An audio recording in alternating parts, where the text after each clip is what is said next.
Alors, dans le cadre de la loi du 6 juillet 89, qui est une loi d'ordre public, hein, donc, à laquelle on ne peut pas déroger et qui a vocation à régir les rapports locatifs dans le cadre des locations nues à titre de résidence principale. Quand on dit nu, on entend par là la notion de non meublé. On a un cadre juridique assez strict qui nous impose, alors qui impose en règle générale, plus exactement aux bailleurs,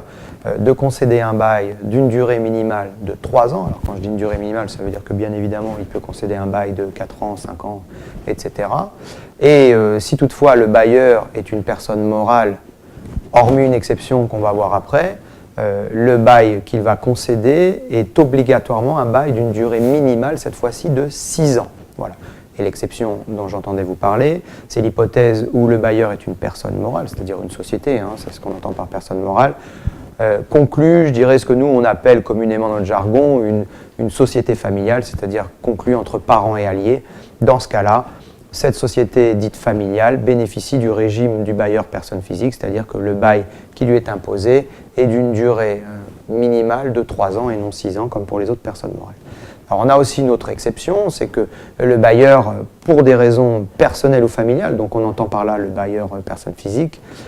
peut aussi envisager de conclure un bail de courte durée, c'est-à-dire qu'il va pouvoir déroger à cette durée de 3 ans que nous venons de voir, s'il est en mesure d'expliquer à la conclusion du bail et de le justifier par la suite au besoin, que des raisons professionnelles ou familiales l'amènent à conclure un bail d'une durée inférieure à 3 ans, mais au minimum d'1 an, pour notamment, par exemple, reprendre pour ses besoins personnels ou sa famille. On prend l'exemple typique du bailleur qui sait pertinemment que dans 2 ans, il sera à la retraite ou qui est muté pour 2 ans et qu'il sait pertinemment qu'il reviendra au bout de ces 2 ans. Il peut parfaitement, dans ce cas-là, conclure un bail non pas de 3 ans, mais un bail de 2 ans, à la condition effectivement que, au terme de ces 2 ans fixés dans ce bail,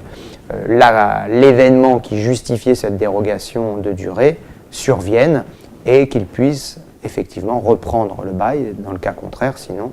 on retombe dans le régime de droit commun. Et quand je dis de droit commun, c'est-à-dire une durée minimale de 3 ans.